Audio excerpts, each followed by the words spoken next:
Good morning Hindustan. दोस्तों, आपने कहावत तो सुनी होगी कि बूंद बूंद से घड़ा भरता है।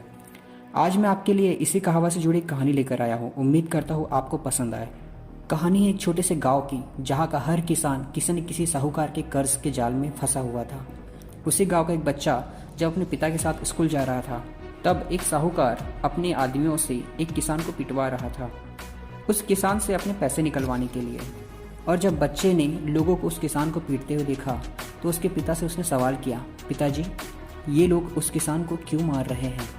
तब पिता ने उसको बताया, इस किसान ने साहूकार से कर्ज लिया था, जिसको ये चुका नहीं पा रहा है। बच्चे के मन में दुख था उस किसान को मार खाते हुए देख, पर उसके मन में एक सवाल भी था कि ये कर्ज होता क्या है। उसने जिज्ञासावश अपने पिता से पूछा, पापा, ये कर्ज होता क्या है? तब उसके पिता ने उसको सब कुछ समझाया। बच्चे को वो बात जम गई कि मैं भी लोगों को कम से कम ब्याज में कर्ज दूंगा, ताकि उन किसानों को पैसे की प्रॉब्लम ना हो और उनकी मदद भी हो। तब उसने एक एक पैसा जमा करना शुरू किया। वो हर दिन 1 रुपये अपने पिगी बैंक में डालता था।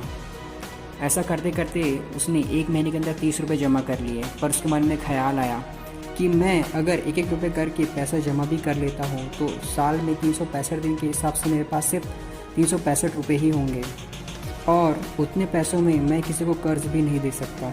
तब उसके मन में एक तरकीब आई। तब उसने अपने दोस्तों को और क्लास के बच्चों को अपना प्लान बताया और उन्हें साथ देने को कहा। और अच्छी बात यह थी कि सब बच्चे मान भी गए और उन्होंने बचत करना शुरू कर दिया। क्लास में कुल 70 बच्चे थे। अब दोस्तों, आप सोचो, एक दिन में 70 रुपये होते हैं तो 365 दिन में कितने रुपये होंगे? मैं बताता हूँ, 25,550 रुपये।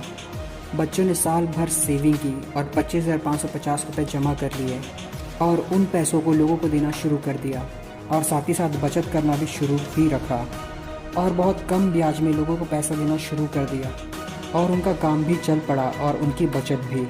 वो लोगों को बहुत कम ब्याज में पैसा देते थे और ब्याज का जो पैसा था उसको जमा करते थे, जिससे उनके पास बहुत पैसा आ गया और उनका खुद का एक बैंक बन गया।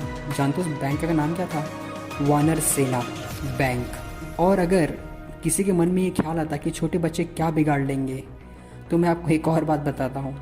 जब एक इंसान ने उनका पैसा नहीं दिया, तब उन्होंने उसके साथ क्या किया, ये आप जानिए।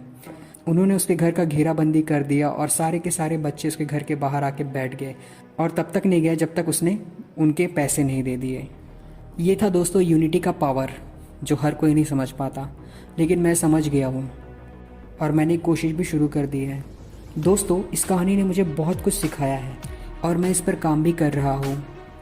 मैंने एक इनिशिएटिव लेके रखा हुआ है, इंडिया हेल्प, जिसमें हम उन सभी लोगों की मदद करते हैं जो अपनी लाइफ में कुछ करना चाहते हैं, और ख़ास तौर पर बिजनेस पर ज़्यादा फोकस करते हैं। And thank you for watching this video.